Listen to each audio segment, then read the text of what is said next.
أعوذ بالله من الشيطان الرجيم. بسم الله الرحمن الرحيم. الحمد لله الذي أنزل على عبده الكتاب ولم يجعل له عوجا قيما لينذر بأسا شديدا من لدنه ويبشر المؤمنين الذين يعملون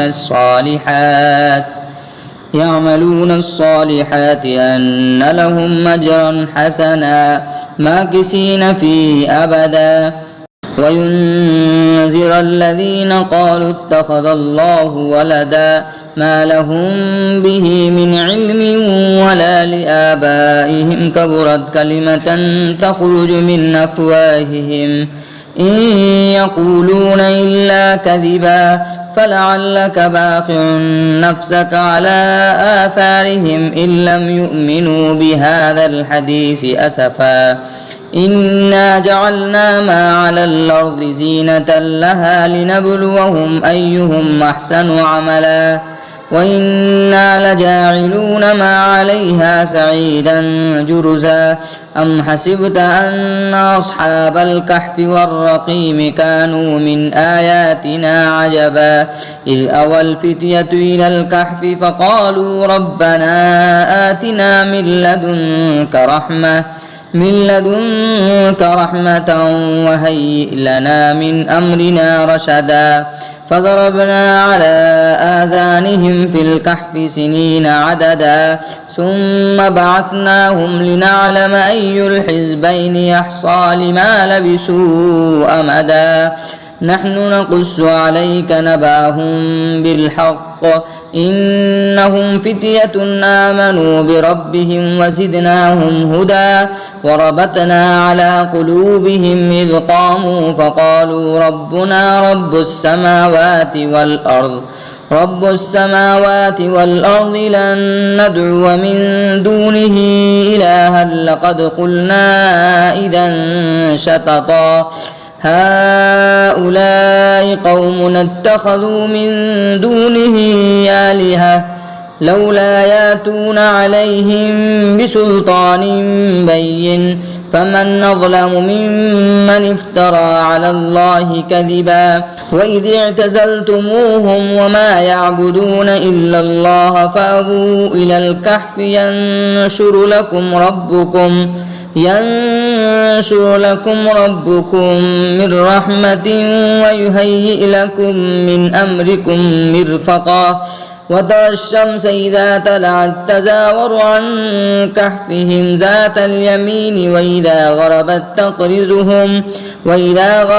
تقرضهم ذات الشمال وهم في فجوة منه ذلك من آيات الله من يهد الله فهو المهتد ومن يضلل فلن تجد له وليا مرشدا وتحسبهم أيقاظا وهم رقود ونقلبهم ذات اليمين وذات الشمال وكلبهم باسط ذراعيه بالوصيد لو اطلعت عليهم لوليت منهم فرارا ولملئت منهم رعبا وكذلك بعثناهم ليتساءلوا بينهم قال قائل منهم كم لبثتم قالوا لبثنا يوما أو بعض يوم قالوا ربكم أعلم بما لبثتم فابعثوا أحدكم بورقكم هذه إلى المدينة فلينظر أيها أزكى طعاما فليأتكم برزق منه وليتلطف ولا يشعرن بكم أحدا إنهم إن يظهروا عليكم يرجموكم أو يعيدكم في ملتهم ولن تفلحوا إذا أبدا وكذلك عثرنا عليهم ليعلموا أن وعد الله حق وأن الساعة لا ريب فيها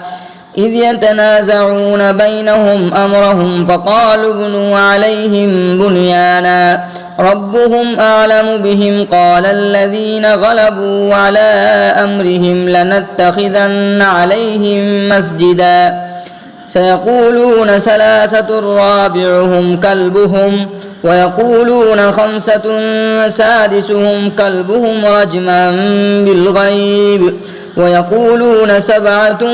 وثامنهم كلبهم قل ربي أعلم بعدتهم ما يعلمهم إلا قليل فلا تمار فيهم إلا مراء ظاهرا ولا تستفت فيهم منهم أحدا ولا تقولن لشيء إني فاعل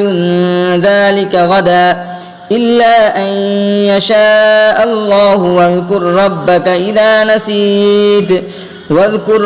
إذا نسيت وقل عسى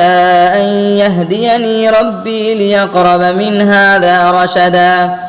ولبثوا في كهفهم 300 سنين وازدادوا 9 قل الله أعلم بما لبثوا له غيب السماوات والأرض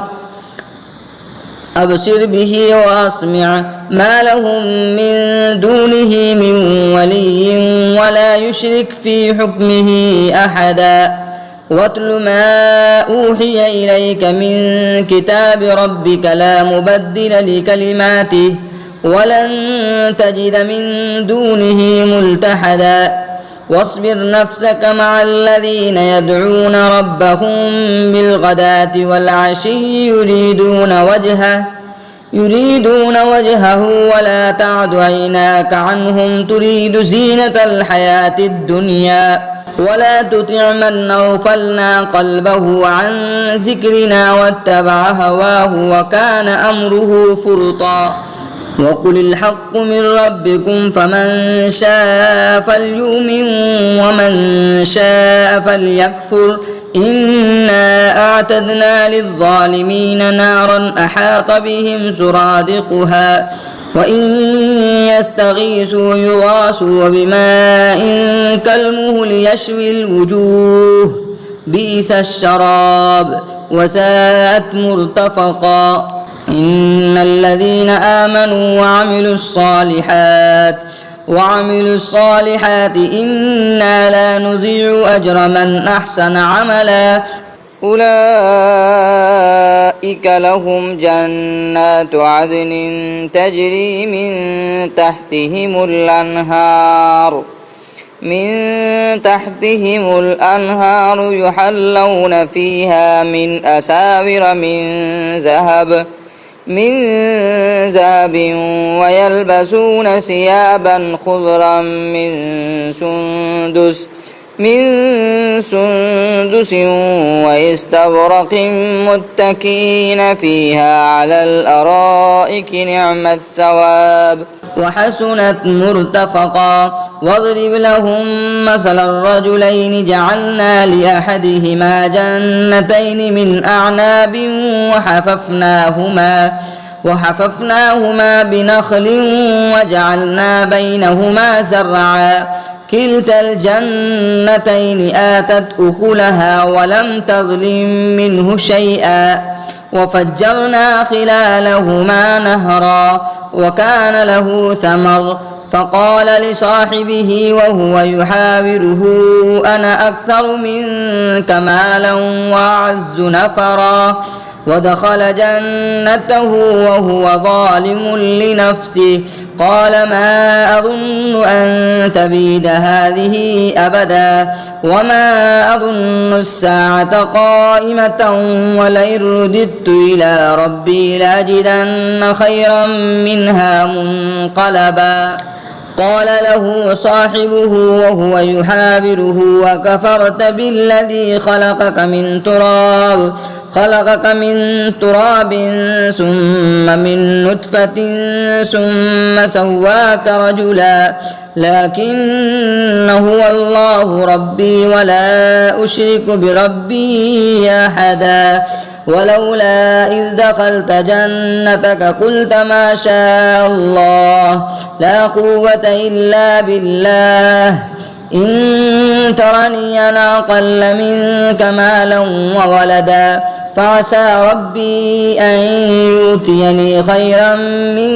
جنتك ويرسل عليها حسبانا من السماء فتصبح سعيدا زلقا أو يصبح ماؤها غورا فلن تستطيع له طلبا وأحيط بثمره فأصبح يقلب كفيه على ما أنفق فيها وهي خاوية على عروشها ويقول يا ليتني لم أشرك بربي أحدا ولم تكن له فئة ينصرونه من دون الله وما كان منتصرا هنالك الولاية لله الحق هو خير ثوابا وخير عقبا واضرب لهم مثل الحياة الدنيا كماء إن أنزلناه من السماء فاختلط به نبات الأرض فأصبح حسيما تذروه الرياح وكان الله على كل شيء مقتدرا المال والبنون زينة الحياة الدنيا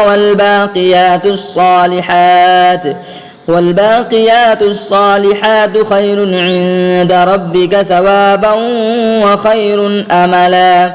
ويوم نسير الجبال وترى الأرض بارزة وحشرناهم فلم نغادر منهم أحدا وعرضوا على ربك صفا لقد جئتمونا كما خلقناكم أول مرة بل زعمتم أن لن نجعل لكم موعدا ووضع الكتاب فترى المجرمين مشفقين مما فيه ويقولون يا ويلتنا ما لهذا الكتاب لا يغادر صغيرة ولا كبيرة إلا أحصاها ووجدوا ما عملوا حاضرا ولا يظلم ربك أحدا وإذ قلنا للملائكة اسجدوا لآدم فسجدوا إلا إبليس كان من الجن ففسق عن أمر ربه أفتتخذونه وذريته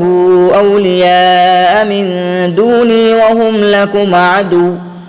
بئس للظالمين بدلا ما أشهدتهم خلق السماوات والأرض ولا خلق أنفسهم وما كنت متخذ المضلين عزدا ويوم يقول نادوا شركائي الذين زعمتم فدعوهم فلم يستجيبوا لهم وجعلنا بينهم موبقا ورأى المجرمون النار فظنوا أنهم مواقعوها ولم يجدوا عنها مصرفا ولقد صرفنا في هذا القرآن للناس من كل مثل وكان الإنسان أكثر شيء جدلا وما منع الناس أن يؤمنوا إذ جاءهم الهدى ويستغفروا ربهم إلا أن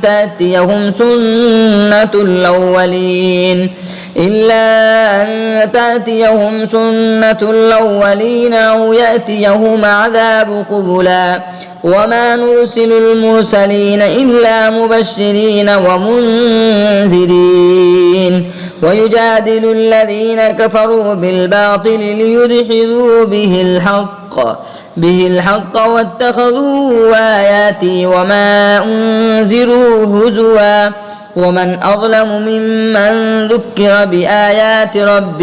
بآيات ربه فأعرض عنها ونسي ما قدمت يداه إنا جعلنا على قلوبهم أكنة أن يفقهوه وفي آذانهم وقرا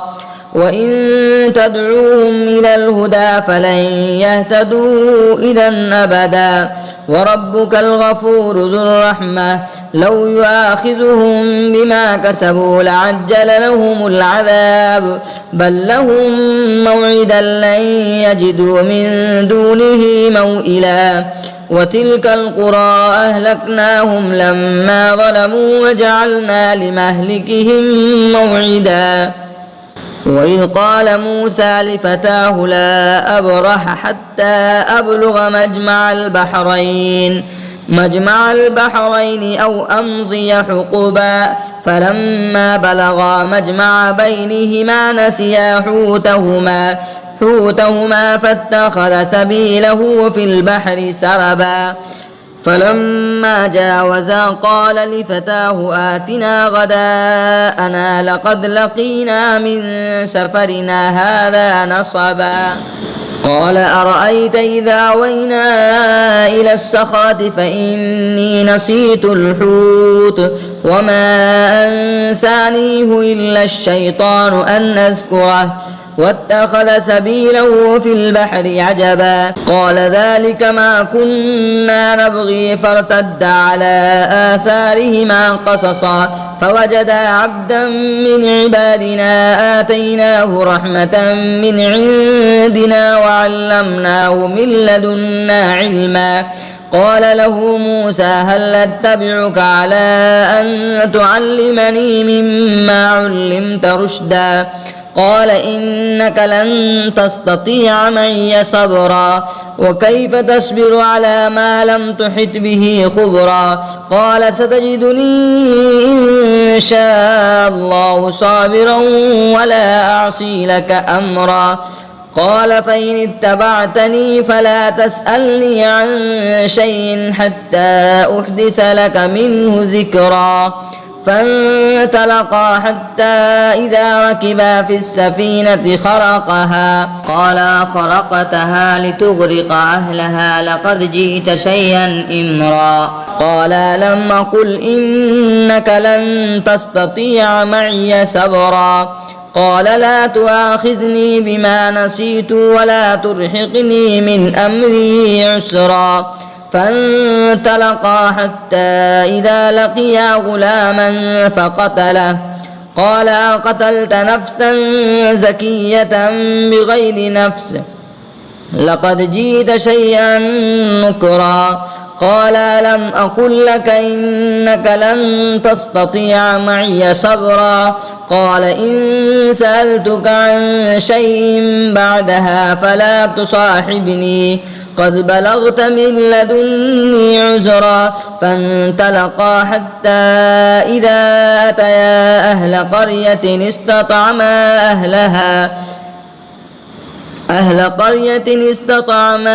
أهلها فأبوا أن يضيفوهما فوجدا فيها جدارا يريد أن ينقض فأقامه قال لو شئت لاتخذت عليه أجرا قال هذا فراق بيني وبينك سأنبئك بتأويل ما لم تستطع عليه صبرا أما السفينة فكانت لمساكين يعملون في البحر فأردت أن أعيبها وكان وراءهم ملك يأخذ كل سفينة غصبا وأما الغلام فكان أبواه مؤمنين فخشينا أن يرهقهما طغيانا وكفرا فأردنا أن يبدلهما ربهما خيرا منه زكاة وأقرب رحما وأما الجدار فكان لغلامين يتيمين في المدينة وكان تحته كنز لهما وكان أبوهما صالحا فأراد ربك أن يبلغا أشدهما ويستخرجا كنزهما رحمة من ربك وما فعلته عن أمري ذلك تأويل ما لم تستطع عليه صبرا ويسألونك عن ذي القرنين قل سأتلو عليكم منه ذكرا إنا مكنا له في الأرض وآتيناه من كل شيء سببا فأتبع سببا حتى إذا بلغ مغرب الشمس وجدها تغرب في عين همية وجد عندها قوما قلنا يا ذا القرنين إما أن تعذب وإما أن تتخذ فيهم حسنا قال أما من ظلم فسوف نعذبه ثم يرد إلى ربه فيعذبه عذابا نكرا وأما من آمن وعمل صالحا فله جزاء الحسنى وسنقول له من أمرنا يسرا ثم أتبع سببا حتى إذا بلغ مطلع الشمس وجدها تطلع على قوم لم نجعل لهم من دونها سترا كذلك وقد أحطنا بما لديه خبرا ثم أتبع سببا حتى إذا بلغ بين السدين وجد من دونهما قوما لا يكادون يفقهون قولا قالوا يا ذا القرنين إن يأجوج وماجوج مفسدون في الأرض فهل نجعل لك خرجا على أن تجعل بيننا وبينهم سدا قال ما مكني فيه ربي خير فاعينوني بقوة نجعل بينكم وبينهم ردما آتوني زبر الحديد حتى إذا ساوى بين الصدفين قال انفخ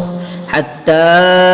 إذا جعله نارا قال آتوني يفرغ عليه قطرا فما استطاعوا أن يظهروه وما استطاعوا له نقبا قال هذا رحمة من ربي فإذا جاء وعد ربي جعله دكا وكان وعد ربي حقا وتركنا بعضهم يومئذ يموج في بعض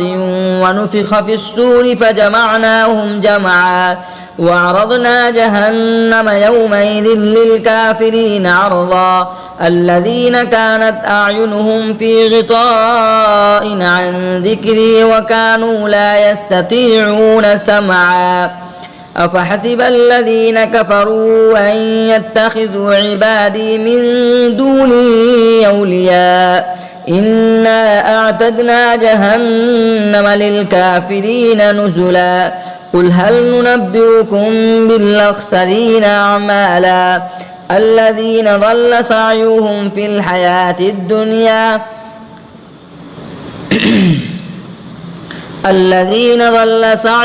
في الحياة الدنيا وهم يحسبون أنهم يحسنون صنعا أولئك الذين كفروا بآيات ربهم ولقائه فحبطت أعمالهم فلا نقيم لهم يوم القيامة وزنا ذلك جزاؤهم جهنم بما كفروا واتخذوا آياتي ورسلي هزوا إن الذين آمنوا وعملوا الصالحات كانت لهم جنات الفردوس نزلا خالدين فيها لا يبغون عنها حولا قل لو كان البحر مدادا لكلمات ربي لنفد البحر قبل أن تنفد كلمات ربي ولو جئنا بمثله مددا قل إنما أنا بشر مثلكم يوحى إلي أنما إلهكم إله واحد فمن كان يرجو لقاء ربه فليعمل عملا صالحا ولا يشرك بعبادة ربه أحدا. صدق الله العظيم. بسم الله الرحمن الرحيم. ياسين والقرآن الحكيم إنك لمن المرسلين على صراط مستقيم تنزيل العزيز الرحيم لتنذر قوما ما أنذر آباؤهم فهم غافلون لقد حق القول على أكثرهم فهم لا يؤمنون إنا جعلنا في أعناقهم أغلالا فهي إلى الأذقان فهم مقمحون وجعلنا من بين أيديهم سدا ومن خلفهم سدا فأغشيناهم فهم لا يبصرون وسواء عليهم أأنذرتهم أم لم تنذرهم لا يؤمنون إنما تنذر من اتبع الذكر وخشي الرحمن بالغيب فبشره بمغفرة وأجر كريم إنا نحن نحيي الموتى ونكتب ما قدموا وآثارهم وكل شيء أحصيناه في إمام مبين واضرب لهم مثلا أصحاب القرية إذ جاءها المرسلون إذ أرسلنا إليهم اثنين فكذبوهما فعززنا بثالث فقالوا إنا إليكم مرسلون قالوا ما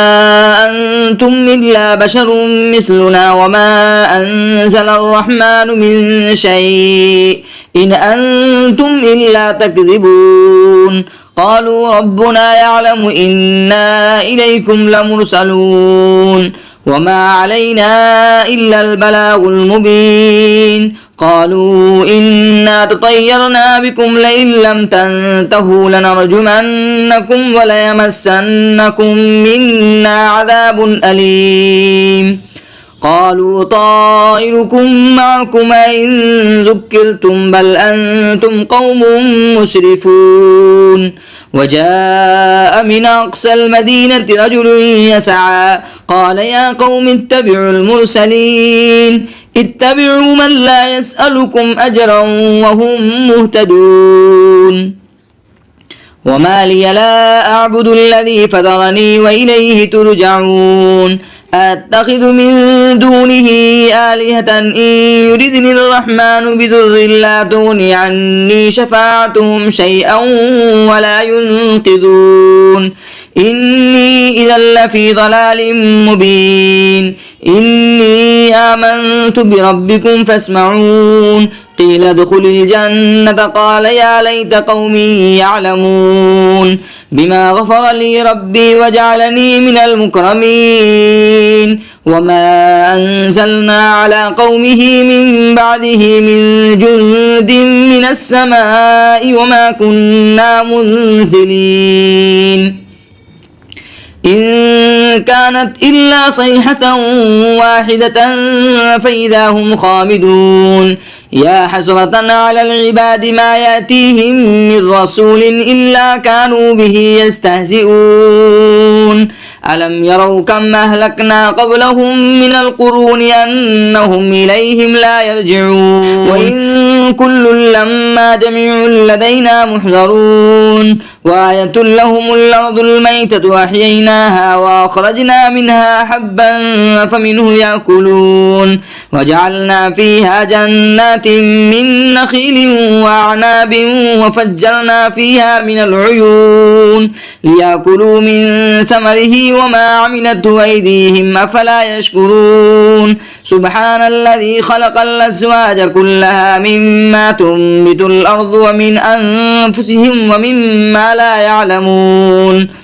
وآية لهم الليل نسلخ منه النهار فإذا هم مظلمون والشمس تجري لمستقر لها ذلك تقدير العزيز العليم والقمر قدرناه منازل حتى عاد كالعرجون القديم لا الشمس ينبغي لها أن تدرك القمر ولا الليل سابق النهار وكل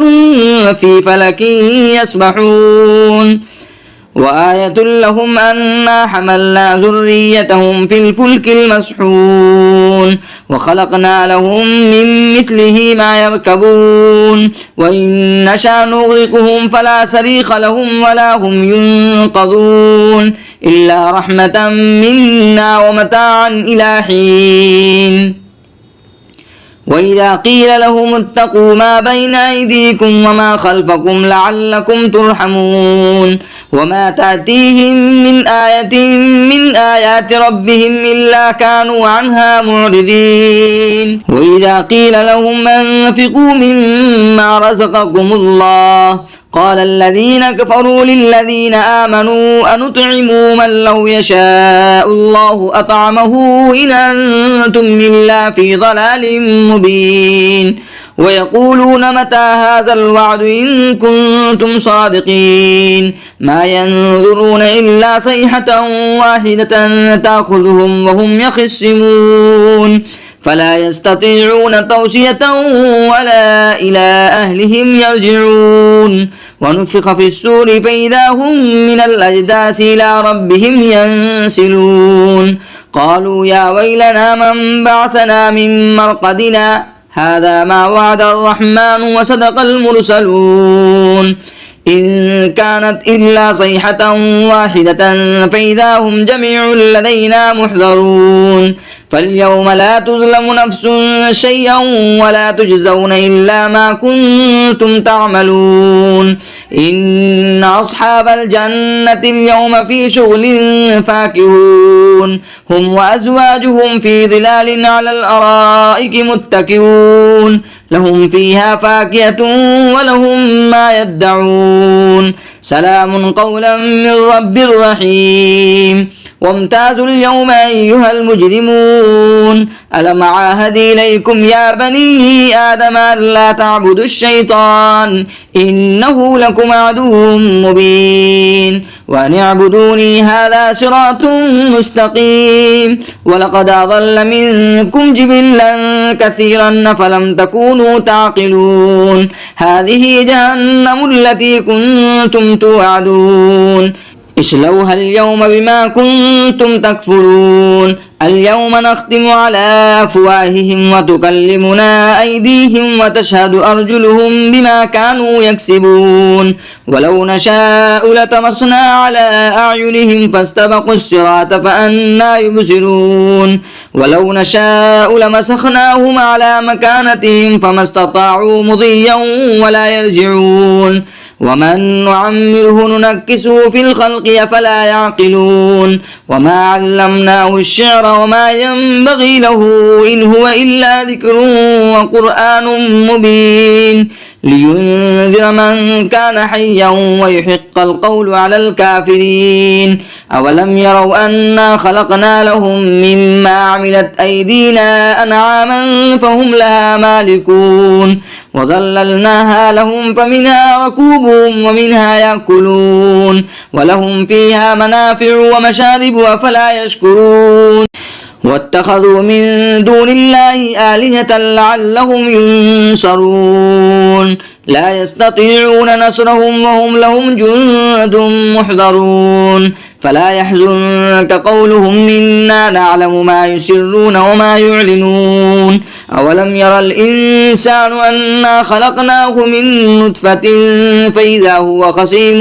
مبين وضرب لنا مثلا ونسي خلقه قال من يحيي العظام وهي رميم قل يحييها الذي أنشاها أول مرة وهو بكل خلق عليم الذي جعل لكم من الشجر الأخضر نارا فإذا أنتم منه توقدون أوليس الذي خلق السماوات والأرض بقادر على أن يخلق مثلهم بلى وهو الخلاق العليم إنما